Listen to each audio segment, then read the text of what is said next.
მოგესალმებით. ეთერშია გადაცემა ინტერვიუ, რომელიც რადიო თავისუფლების და საზოგადოებრივი მაუწყებლის ერთობლივი პროექტია. გადაცემას უძღვები მე სალომე ასათიანი. დღეს რადიო თავისუფლების სათაო ოფისში, პრაღის შტაბ-ბინაში სტუმრად გვყავს ანა აბაშიძე, იურისტი, სამოქალაქო უფლებების აკტივისტი და გენდერული საკითხების სპეციალისტი. გაუპატიურების და ოჯახში ძალადობის საფრთხე, რომელიც მსოფლიოს გარშემო მცხოვრებ 15-დან 44 წლამდე ასაკის ქალებს ემუქრება, უფრო დიდია ვიდრე კიბოს დაავადებით, ავტოავარიებით, ომებით თუ მალარიით შექმნილი საშიშროება. მსოფლიოს მასშტაბით საშუალოდ 3-დან 1 ქალს, ანუ ქალთა 35%-ს აქვს გამოცდილი ფიზიკური და ან სექსუალური ძალადობა. არის ქვეყნები თუ კულტურები, სადაც ძალადობის მსხვერპლ ქალთა რაოდენობა 70%-ს აღწევს. ქალთა მიმართ ძალადობას უამრავი ფორმა და გამოვლინება აქვს. ცემა, სექსუალური ძალადობა, ემოციური, ფსიქოლოგიური ზეწოლა, ეკონომიკური ძალადობა, არასრულწლოვანი გოგონების დაქორწინება, ქალის სასქესო ორგანოს დასახიჩრება, ღირსების სახელით ჩადენილი დანაშაულები, მასობრივი გაუპატიურება, როგორც ომის იარაღი, ასე შემდეგ და ასე შემდეგ. ქალთა მიმართ ძალადობის ფენომენი არ ცნობს კულტურულ, ეროვნულ, ასაკობრივ, სოციოეკონომიკურ, განათლების ან გეოგრაფიულ საზღვრებს. ქალები ყველა ქვეყანაში, ყველა კულტურაში, საზოგადოებების ყველა ფენაში არიან ძალადობის მსხვერპლნი. ხვალ 25 ნოემბერს ქალთა მიმართ ძალადობის აღმოფხრის საერთაშორისო დღეა. რა ინტენსივობისაა და როგორ ვლინდება ძალადობის საფრთხე, რომლის წინაშეც საქართველოში მცხოვრები ქალები დგანან? და რა კულტურული, ფსიქოლოგიური, სოციალური ფაქტორები უბიძგებს კაცებს ქალებზე ძალადობისკენ? ამ და სხვა საკითხებზე ვსაუბრობთ იურისტთან და სამოქალაქო უფლებების დამცველთან ანა აბაშიძესთან.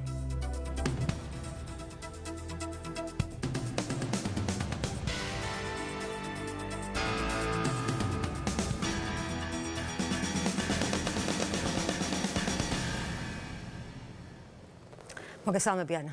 გამარჯობთ. ანა, საუბარი სამწუხაროდ უნდა დავიწყოთ ტრაგიკული ფაქტით, სამძიმრით. სულ 2 დღის წინ შევიტყვეთ, რომ გარდაიცვალა კიდევ ერთი ტრანსგენდერი ქალი, რომელსაც ოქტომბერში დაესხნენ თავს სემეს სასტიკად და მას შემდეგ ის კომაში იმყოფებოდა საავადმყოფოში. ჩვენი გადაცემის სახელით ვუსამძიმრებთ დაღუპულის ოჯახს და თუ შეიძლება დავიწყოთ ამ ჯგუფს ესაუბრით, ვინაიდან ალბათ ქალთა მიმართ ძალადობა ძალიან მასშტაბური საკითხია, მაგრამ ქალებშიც არის გარკვეული ჯგუფები, რომლებიც კიდევ უფრო დაუცველები არიან და კიდევ უფრო მეტად არიან ძალადობის საფრთხის წინაშე. ამ შემთხვევაში თავს იყრის როგორც ქალთმოძულეობა, ისე ჰომოფობია, არაჰეტეროსექსუალი ადამიანების მიმართ სიძულვილი, ბევრი სხვა ფაქტორი და შედეგად ვიღებთ ძალიან მძიმე ვითარებას და შედეგებს, როგორ რეაგირებს სახელმწიფო ასეთ შემთხვევებზე და ზოგადად როგორ დაახასიათებდი აი ამ მძიმე ვითარებას? პირველ რიგში მადლობა მინდა გადაგიხადოთ მოწვევისთვის და გისურვებთ წარმატებებს თქვენ და პირადად თქვენს გუნდს, ვინც აქ მუშაობთ. ძალიან სამწუხარო ფაქტი მოხდა, მაგრამ კიდევ უფრო სამწუხარო ისაა, რომ ეს არ იყო პირველი ან უკანასკნელიც არ იქნება სამწუხაროდ. მიზეზები, რომელიც ადამიანების ტანჯვას და საბოლოოდ მათი სიცოცხლის განადგურებას აქვს, არის ის გარემო, რაც ჩვენთან, ჩვენ საზოგადოებაში არის. ეს არის შეუწყნარებლობა. ეს არის განსხვავებულის მიმართ შიში, რომელიც მთლიანობაში აბსოლუტურად არარაციონალურია, მაგრამ არ იქნებოდა პრობლემა სახელმწიფო და შესაბამისად ან ესე ვთქვათ, ვინც ვალდებულია ამ პრობლემებზე იმუშაოს, იყოს იქ, სადაც უნდა იყოს და აკეთოს ის, რაც უნდა აკეთოს. სწორედ აგვაქვს ჩვენ თავარი გამოწვევა, პირველ რიგში სამართალდამცავი ორგანოები, რომლებიც რომ გადახედოთ ამ ისტორიას და რამდენიმე შემთხვევა მოხდა ბოლო 2 წლის განმავლობაში, გარდაცვალებას გულისხმობ ქალებისა, განსაკუთრებით განსხვავებული იდენტობის წარმომადგენელი ქალებისა, ტრანსგენდერი ადამიანებისა, ტრანსგენდერი ქალებისა და კაცებისა, რომლებიც განსაკუთრებით მაღალი, ესე ვთქვათ, დიდი სისასტიკის ობიექტები არიან. სახელმწიფო აკეთებს აბსოლუტურად არ ვაჭარბებ, რასაც ვამბობ, სახელმწიფო აკეთებს არაფერს. რატომ არ აკეთებს? ეს თემა შეგვიძლია კიდევ უფრო გავშალოთ. სახელმწიფო ამ შემთხვევებში არ ხედავს სიძულვილით მოტივირებულ დანაშაულს.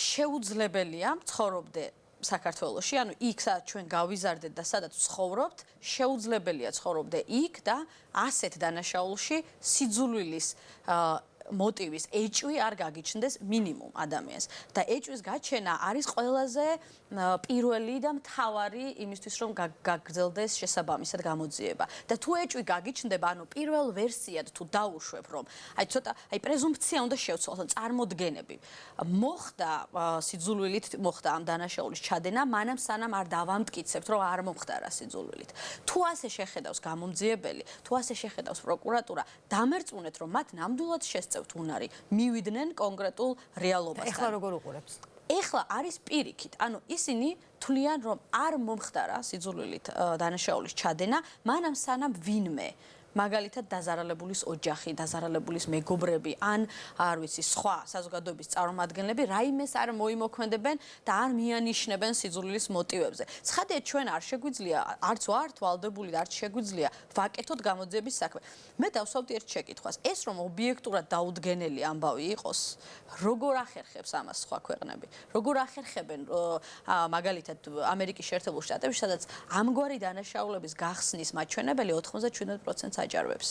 როგორ ახერხებს? ეს ბუნებაში არსებობს მეთოდოლოგია. და ალბათ ტრანსგენდერთა მდგომარეობა ერთიორად მძიმეა არა მხოლოდ ქალების ჯგუფში, არამედ არაჰეტეროსექსუალი ჯგუფების თვალსაზრისითაც, ვინაიდან ზოგადად საქართველოში ალბათ ყველას ვინც არ ესადაგება ნორმატიულად მიჩნეულ გენდერულ თუ სექსუალურ ცხოვრების წესს, რთულად უწევს ცხოვრების გატარება ნებისმიერი ინდივიდი იქნება ეს არის პატარა სკოლის მოსწავლე გოგო ან ბიჭი, რომელიც არ ესადაგება არ არის თანადოდ ან კაცური ან ქალური და ამის გამო ოჯახშიც, სკოლაშიც მუდმივად დაცინვის ობიექტია თუ ვიღაცა მდიდარი მაგალითად ბანკირი, რომელიც მთელი ცხოვრება მალავს თავის იდენტობას და ორმაგი ცხოვრებით უწევს ცხოვრება, მაგრამ ტრანსგენდერი ადამიანები უფრო დაუცველები არიან, ვინაიდან ისინი ღიად თვალშისაცემად და ექსტრავაგანტულად ძალიან ხშირად უშიშრად ავლენენ თავიანთ განსხვავებულ იდენტობას. ეს ყველა ჰომოფობის მთავარი კოშმარია ალბათ, აი ესეთი ფერადოვანი ხაზგასმა განსხვავებულობაზე და ამ თვალსაზრისით როგორ ფიქრობ სახელმწიფოს რეაგირება ერთია მაგრამ მეორეა საზოგადოების დამოკიდებულების შეცვლაც რა უნდა გაკეთდეს იმისთვის რომ კონკრეტულად ამ ჯგუფის მიმართ გაიზარდოს უფრო მეტად მიმღებლობა მათ უფრო მეტად გაუგოს ფართო საზოგადოებამ და უფრო მეტი შემწყნარებლობა იყოს პირველ რიგში კარგია რომ ისინი დღითი დღე უფრო ჩნდებიან საზოგადოებაში, რაც ნიშნავს იმას, რომ რაღაც ტიპის ნდობა ჩნდება, რაც პირველ რიგში ალბათ უფრო სამოქალაქო საზოგადოების დამსახურებაა ვიდრე სახელმწიფოს, ეს კარგია. მეორე მხრივ რო შევხედოთ, როგორ შეიძლება რომ არ ჩანდნენ, იმიტომ რომ ისინი არაფერს არ ცვლიან, ისინი არიან ისინი, ვინც არიან. ანუ ისინი ჩანან ისე როგორც ჩვენ ჩანვართ ახლა ეკრანზე. მაგრამ ისინი ჩანან უფრო ისე ან სკანდალურად, ან ეგზოტიკურად მედიაში მათი წარმოჩენება ხდება ყოველთვის როგორც ტრანსგენდერი, არა როგორც შეულებრივი მოქალაქის, რომელიც ამავე დროს ტრანსგენდერია. კი ბატონო, მედია ცალკე თემაა, თუმცა ამ ადამიანებს ჩვენ ხვდებით მეგობრების წრეში, ხვდებით ქუჩაში, ხვდებით საქმეზე სასაუბრო და ასე შემდეგ და კარგია რომ ისინი ჩანან. მეორეს მხრივ მათი გამოჩენა არ არის ერთადერთი საშუალება პრობლემის გადაჭრის, ხო? იმიტომ რომ ხანდახან ადამიანებს გამოჩენის დროსაც კი გააზრებული აქვთ რომ სიცოცხლეს წირავენ. მათ იციან რომ შეიძლება აქ უბრალოდ დასრულდეს მათი სიცოცხლე, როცა ისინი გამოჩნდებიან. ეხლა ზუსტად ეგ არის კითხვა, რომ რა უნდა გაკეთდეს. ანუ ერთის მხრივ ჩვენ როცა ვეკითხებით სახელმწიფოს, რომ რატო არ მოქმედებ ისე როგორც უნდა მოქმედებდე, რატომ ვერ ცვლი გარემოს, პასუხობენ, რომ ყველანაირი პრობლემა მოდის საზოგადოებისგან. კი ბატონო, გეთახმებით, რომ ჩვენგან მოდის პრობლემა, ხალხისგან მოდის პრობლემა, მაგრამ აბსოლუტურად ელემენტარული წესრიგია, რატომ ყავს ჩვენ თავრობა, რატო არის მათ შორის რაღაც როლები გადანაწილებული. თუ ადამიანებმა თავისთავად დაიწყეს შეცვლა და დამოკიდებულებების, დამერწმუნეთ, რომ სახელმწიფოს როლი აბსოლუტურად აღარ არის იქ, არანაირი. ანუ სახელმწიფო მაშინ გჭირდება, როცა ჩვენ თვითონ ვერ ვახერხებთ ჩვენს დამოკიდებულებებს, ვერ ვცვლით. სახელმწიფო გჭირდება იქ, რომ დაიწყოს დაუცველი. რა თქმა უნდა, თორემ მე სახელმწიფო ზოგადად ხანდახან არ მეთანხმებიან, მაგრამ სახელმწიფო რაც რომ მინიმალისტურადაა წარმოდგენილი ადამიანის ცხოვრებაში, დემოკრატიის ხარისხი გაზრდილია იქ. და ყველაზე მინიმალურ შემთხვევაში, სადაც ძალიან მჭირდება, მაშინ მჭირდება სახელმწიფო. თორე სხვა შემთხვევაში, მაღალი ხარისხის, ესე ვთქვათ, ლიბერალურ დემოკრატიაში, სახელმწიფოს როლი უნდა იყოს მინიმალისტური. უბრალოდ აქ საუბარია სიცოცხლის გადარჩენაზე. გაეროს მიერ შემუშავებული განსაზღვრებით ქალთა მიმართ ძალადობა განისაზღვრება როგორც გენდერზე დაფუძნებული ნებისმიერი აქტი, რომელიც ქალებს აყენებს ან სავარაუდოდ მიაყენებს ფიზიკურ, სექსუალურ ან ფსიქოლოგიურ ზიანს და ტანჯვას. მათ შორის ამგვარი აქტების ჩადენის მუქარა იძულება თავისუფლების თვითნებური შეზღუდვა, იმის განურჩევლად ეს ხდება საჯაროდ თუ პირად ცხოვრებაში. თქვენ დიდი ხანია ამ პრობლემაზე მუშაობთ საქართველოში. თუ შეიძლება რომ ვისაუბროთ ტიპოლოგიაზე, რა ტიპის გამოვლენა აქვს, როგორი ფორმით ვლინდება ძალადობა ქალთა მიმართ საქართველოში ყველაზე ხშირად რა ფორმები გვხდება? პირველ რიგში არ შეიძლება რომ ვთქვათ, რომ ჩვენს ისტორიაში იყო პერიოდი, როდესაც სახელმწიფო უწყებების წარმომადგენლებიც კი თვლიდნენ, რომ ძალადობა ქალის მიმართ მაგალითად ოჯახში იყო კერძო ურთიერთობების პრობლემა, ანუ გულისხმობდნენ, რომ სახელმწიფო არ უნდა ჩაერიოს. საბედნიეროდ აქ შემიძლია ვთქვა, რომ ბოლომდე არა, მაგრამ სერიოზული გარდატეხაა სახელმწიფო უწყებების აზროვნებაში, რომ ეს არ არის კერძო პირთა შორის წარმოშობილი პრობლემა და ეს არის საზოგადოებისთვის საშიშროების შექმნელი პრობლემა და შესაბამისად სახელმწიფო უნდა იმოქმედოს.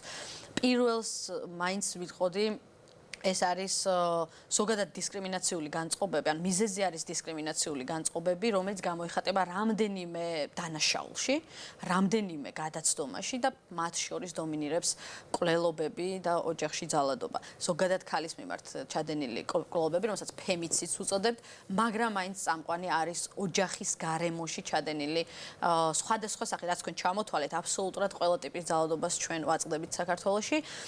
ამას გარდა არის მაგალითად მეორე ადგილას, რასაც მე დავასახელებდი უკვე გოგონა ბავშვების პრობლემას ვიტყოდი და ეხლა ხანს აქტიურად საუბრობდით, გემახსოვრებათ ალბათ ბავშვთა ქორწინებაზე. მე ადრეულ ქორწინებას ამ თემას არ ვუწოდებ, იმიტომ რომ ადრეული ქორწინება თითქოს ალამაზებს ამ სუბუქებს, ამ ჩემი აზრით მწვავე დანაშაულს. ეს არის ბავშვთა ქორწინება, ან ბავშვების შეგვიძლია უწოდოთ მეორენაირად ბავშვთა სექსუალური ექსპლუატაცია.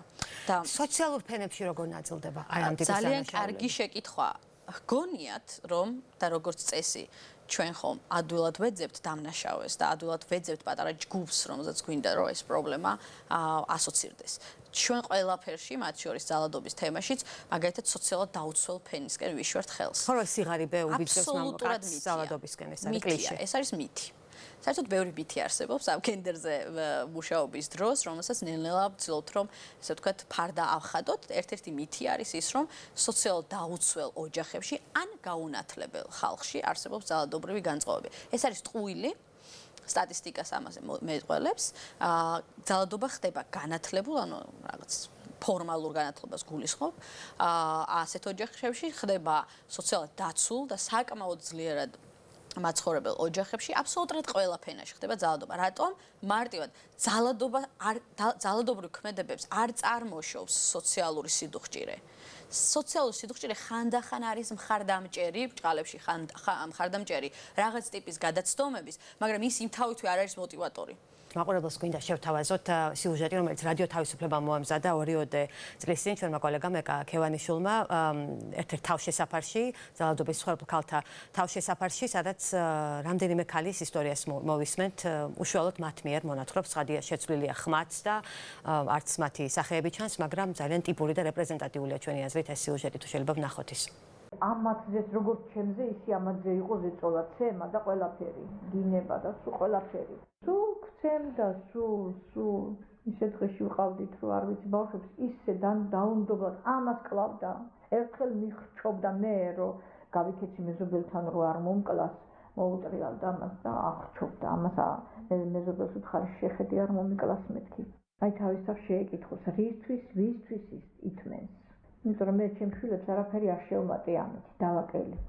რა გაზრდა ეს თუკი ნერვები აღარ უვარგათ, ჯანმრთელობა აღარ უვარგათ, აღარაფერი აღარ უვარგათ. მე ცხოვრა ქირით მერჩივნა, ცოტა გვეჭამა და წამოსულიყავი თავის დროზე. მაგიდაცა რო იჯდა და ჩანგლის მიტანა დამოიწყებოდა, მაგიდა უნდა გამეშალა, ხო? ჩანგალი დამოიწყებოდა და იყო ხელის გაწვდენაზე. ამოიღებდა უჯრიდან და ფეხში ისე მესროდა, რომ გამერჭობოდა ფეხში ეს ჩანგალი. ჩემს ნიადაგზე ცალი ყორდან აღარ გისმის. ჯერ მერიგებოდა, ვითომ ხალხი არა ვალაპარაკვა ეს და მას არ მეუბნეობდი ჩემი ცხოვრების შესახებ და არ მოერიდოს არაფრის და შენი თავისუფლებისთვის შენი ბედნიერებისთვის უნდა იბრძოლო. აუცილებლად იმას ვიტყოდი, რომ არავინ არ უნდა მოიწმინოს. როდესაც თავიდანვე პირველივე შემთხვევა მოხდება, ხო, მაშინვე უნდა კონდეს ეს პროტესტის გრძნობა. მართლაც ძალიან მძიმეა ეს სიუჟეტი, თუმცა დიდწილად ტიპურიც, არა მხოლოდ იმ მონათხრობის თვალსაზრისით, რაც აქ მოვისმენთ ამ ქალებისგან, არამედ მედიაში ამ პრობლემის რეპრეზენტაციის თვალსაზრისითაც. უკვე ჩვენს სხვადასხვა საინფორმაციო საშუალებებში, მათ შორის ჩვენს რადიო თავისუფლებაში ხშირად შეხვდებით ამ ტიპის სიუჟეტებს, ქალი ძალადობის მსხვერპლი ზის ზურგით გვეყობა თავის გამოცდილებაზე, ეს არის აბსოლუტურად განადგურებული ამ ძალადობის შედეგად, არის თავშესაფარში მოქცეული, გარიყული პრინციპში საზოგადოებიდან. ეს არის ერთი ტიპი, ესე ვთქვათ, რეპრეზენტაციის ამ პრობლემის და მეორე, როცა უკვე ფემიციდის, ქალთა მკვლელობების შემთხვევებთან გვაქვს საქმე, ძალიან ტრაგიკულ შემთხვევებთან, უფრო სკანდალური, უფრო, ესე ვთქვათ, რაღაცა პანიკის შემცველი, ვინაიდან ბუნებრივი აქ ტრაგედია მოხდა, ესეც შეგვიძლია ვნახოთ ახლა, მაგალითად საზოგადოებრივი მაუწყებლის საინფორმაციო სიუჟეტებიდან მოკლე ნაწყვეტი, როგორ რეაგირებს საზოგადოება, ნათესავები, მეზობლები აი ესეთ შემთხვევებზე. ქმარმა მოკლა ცოლი ეჭვიანობის ნიადაგზე. ეჭვიანობის ნიადაგზე მოვკალი ცოლია. ტაბურეტ გაჩაულო, ჯერ დანაა დარტყმულიო რომ. თავისი შვილი წააქეზე თავისი საშინელი ენით. სისხლის ვარში იყო ეს კალი. თინას გვი მოკლული იყო მან ლოგინში რომ მოვედი. ნაჯახი წაიღეს. მაგრამ აი გარდა აი ასეთი ტიპის რეპრეზენტაციისა, ასეთი დისკურსების, არ ვიცი როგორ ვთქვა, კიდევ რა შეუძლია რომ გააკეთოს მედიამ? თითქოს სიღრმისეული საუბრები პრევენციაზე, მიზეზებზე, იგივე ამ ქალთა ბედისწერაზე თავშესაფარში მოხვედრის შემდეგ არ გვხდება. კი ბატონო, პირველ რიგში სიუჟეტზე ვიტყოდი, აუცილებლად მინდა რომ ვთქვა ის, რომ არ დარჩეს ესეთი გზავნილი, მხოლოდ რომ მაგალითად აუცილებლად უნდა წახვიდეთ სახლიდან, უნდა გაეცალოთ ამ ძალადობას.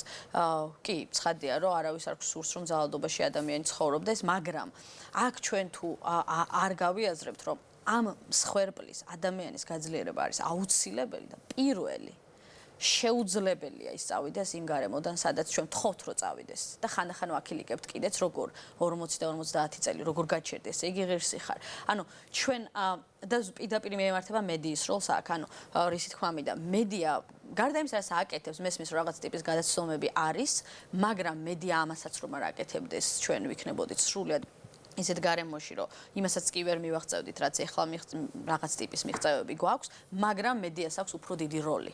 ანუ მედიამ შეიძლება შეცვალოს სრულად სურათი. აი მაგალითისთვის, ხალხმა უნდა იცოდეს, რატომ არის უსუსური მსხვერპლი. რისი გაკეთება ობიექტურად მას შეუძლია და არ შეუძლია.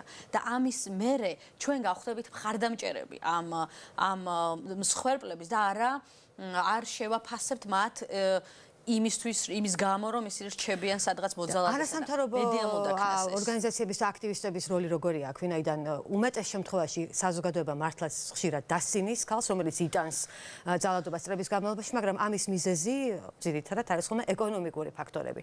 ის რომ ქალი არის ხშირად დამოკიდებული მამაკაცზე, მას არ ასასვლელი არ აქვს, ის მას შვილები ყავს, ძალიან ხშირად ეს არის მიზეზი. თუმცა არასამთავრობო ორგანიზაციების მხრიდან არის ბევრი ორგანიზაცია ძალიან კარგ საქმეს აკეთებენ და ძალიან შედეგიც არის უკვე რეალური ამ თემაზე ვსაუბრობთ უკვე ღიად და ეს პრობლემა მწვავე საზოგადოებაში. აქცენტი მაინც კეთდება კულტურულ პრობლემებზე, ტრადიციებზე, გენდერულ ძალადობაზე. რატომ არ არის ინიციატივები მაგალითად ქალების ეკონომიკურად გასაძლიერებლად, მიკრობიზნესისთვის თანხების გამოსაყოფად ამ თვალსაზრისით რომ გაძლიერდეს, რომ წასასვლელი კონდეს? პირველი მაინც გადამწყვეტი მიზეზი ნამდვილად არ არის ეკონომიკური. ჩვენ მე წლების მანძილზე მუშაობდი და აბსოლუტურად ყველა თავშესაფარი ნამყოფი ვარ ცხადია დავდიოდი პერიოდულად და ყველა მსხვერპლს ვიცნობ და მათი ისტორიები ეხლაც მახსენდება პერიოდულად რომელიც სასტიკია და ცხადია ვერ მოვყვები ახ მაყურებელს ვერ დავტვირთავ ამით მაგრამ დამერწმუნეთ რომ თავარი მიზეზი ეკონომიკური სიდუხჭირე არ არის ანუ რატომ ვერ მოდის სახლიდან ეკონომიკური მხარე არ არის თავარი მიზეზი არის, რაც ჩვენ საზოგადოებას უნდა ვუთხრათ, რომ მას სახლიდან წამოსვლა არ შეუძლია. ფიზიკურად არ შეუძლია, არ შესწევს უნარი გაუმკლავდეს ამ ზღვა დამანგრეველ ემოციას, რომელიც მოდის მოძალადისგან. მართლა არ შეუძლია და ჩვეულებრივად სოფლიო ჯანდაცვის ორგანიზაცია დიაგნოზთა ჩამონათვალში შეიყვანა. მსხვერპლად ყოფნიან battered women syndrome, ანუ მსხვერპლი ქალის სინდრომი. ანუ ჩვენ დიაგნოზია. და ეს მას ალბათ საზოგადოებრივ ასპარეზზე წარდგომაში ცხელს უშლის, ვინაიდან მოძალადე კომპენსაციას ახდენს სახში, ამ თავისი ძალადობით უფრო დამშვიდებული და დაალაგებული და კაცია საზოგადოებრივ ასპარეზზე, ხოლო ტრავმირებული ძალადობის მსხვერპლი სხვანაირებას არ შეუძლია წარმოჩინება თავის. უკან და უკან მიდის, თუ ის მუშაობს, აუცილებლად მისი წარმომადგენლობა სამუშაო ადგილას იქნება დაბალი ხარისხის და გაუარესდება და ეს დამსაქმებელმაც უნდა იცოდეს და ამ კუთხითაც ხანდახან ძალიან სასტიკები ვართ ხოლმე. ვიცით რომ ჩვენი თანამშრომელი არის ძალადობის მსხვერპლი და მაგალითად ხშირად გაუშვიათ ხოლმე სამსახურიდან, იმიტომ რომ მან ვერ შეასრულა სამსახური. ანუ რაღაც დავალება. ეს არის სოლიდარული საზოგადოება, ის არის რომ ამ ყველაფერს სისტემურად შეხედო და მხოლოდ შენი კუთხიდან არ უყურო. ანუ პირველი რომ ის ვერ მოდის სახლიდან და მათ შორის ვერც შვილებს ვეღარ იცავს რაღაც პერიოდის გასვლის შემდეგ, მაგრამ ჩვენ ამის გამო ის არ უნდა გავაქილიკოთ. რა უნდა გავაკეთოთ ჩვენ? პირველივე შემთხვევაში სახელმწიფოს აქვს საშუალება და დღეს დამერწმუნეთ რომ ყველა უბნის ინსპექტორმა იცის რომელი სახლიდან გამოდის ხმაური.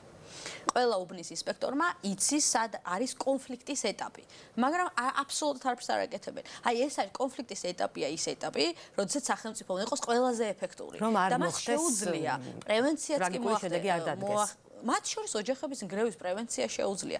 სხვათა შორის თეორიაში ერთ-ერთი ყველაზე ესეთი ცუდი ნაწილი ის არის, რომ მსხვერპლი ანგრევს ოჯახს, რომელიც და მას არ სურს, რომ ოჯახი დაინგრეს. იმიტომ რომ ნახეთ, ჩვენ ხა გვისმეს ხალხი და ეს ხო ძალიან ბუნებრივი ამბავია, ჩვენზე ძალადობს ის, ვინც ჩვენ გვიყვარს.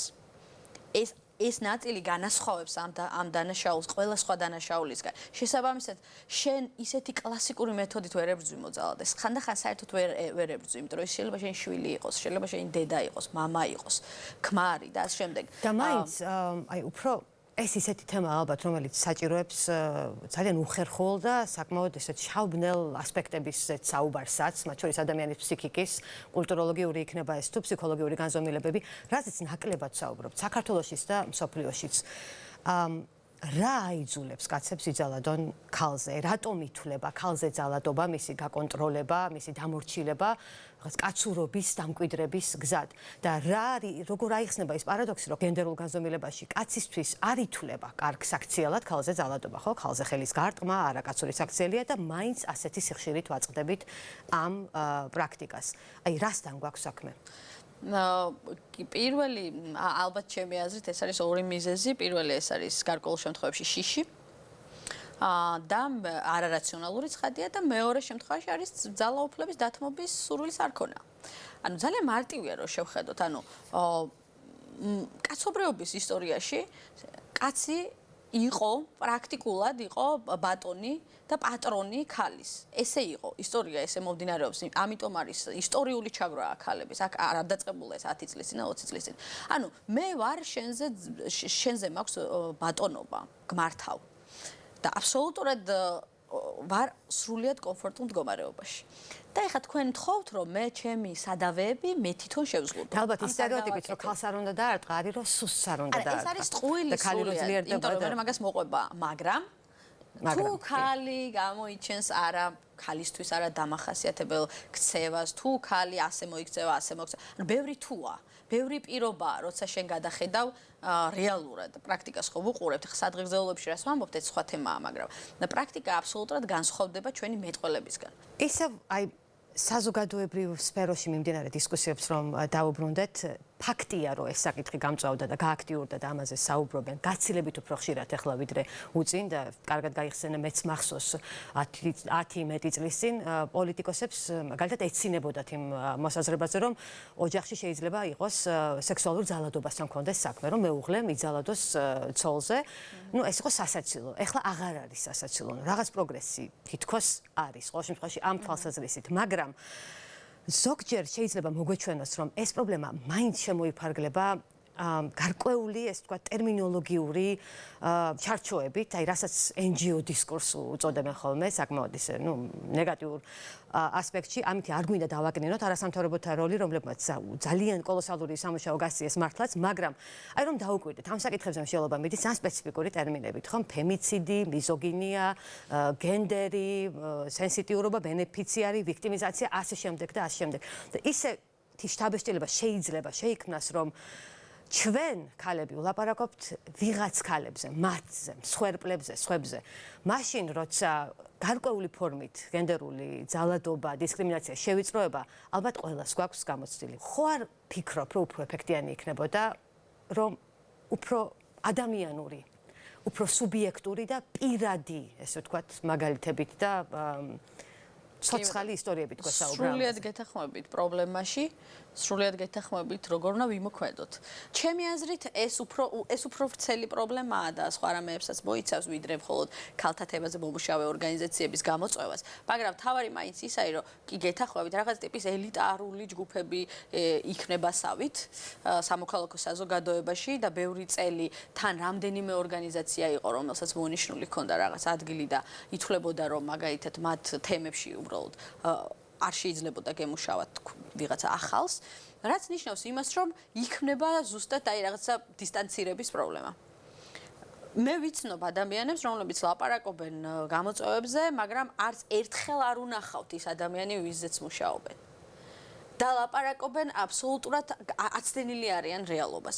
ანუ გარდა იმისა, რომ სახელმწიფოსკენ ვიშვერდეთ ხელს და ძირითადი პასუხისმგებელი ცხადია სახელმწიფოა, არასამთავრობო ორგანიზაციებს სრულიად გარკვეული პასუხისმგებლობა აქვს. მაგალითად, მე თუ ლაპარაკობ ძალადობის თემებზე და არ ვიცნობ მსხვერპლს, არ ვეკითხები, როგორ უნდა ვიმუშაო ამაზე, არ ვეკითხები, შენ რას ფიქრობ და მახსენდება ერთი შემთხვევა, თავში საფარში ვეკითხებოდი ქალს, რომელიც ძალიან ცუდ ძალადობის მსხვერპლი იყო, ანუ ყელი ქონდა გამოჭრილი პირდაპირ მნიშვნელობით. და მას ვეკითხე, ყველას ეუბნებოდა, რომ მან არ შეატყობინა პროკურატურას. და ყველა აქილიკებდა, რომ აი შენ ეს რო არ გააკეთე, უარესის ღირს ხარ და შემდეგ და მახსოვს კარგად ხმა ვერ ამოვიღე, ერთადერთი ვკითხე, რა გინდოდათ მომხდარიყო იმ მომენტში, როცა ეს დანაშაული ჩაიდინეს თქვენს წინააღმდეგ. ჯერ გაკურებული მიყურებდა, რატომ ვკითხე ეს მას. და მე მითხრა, რომ მინდოდა, რომ ჩემთვის არავის ეკითხა რა გამეკეთებინა. ანუ ჩემთვის არ უნდა ეკითხათ, მინდოდა დამესაჯა.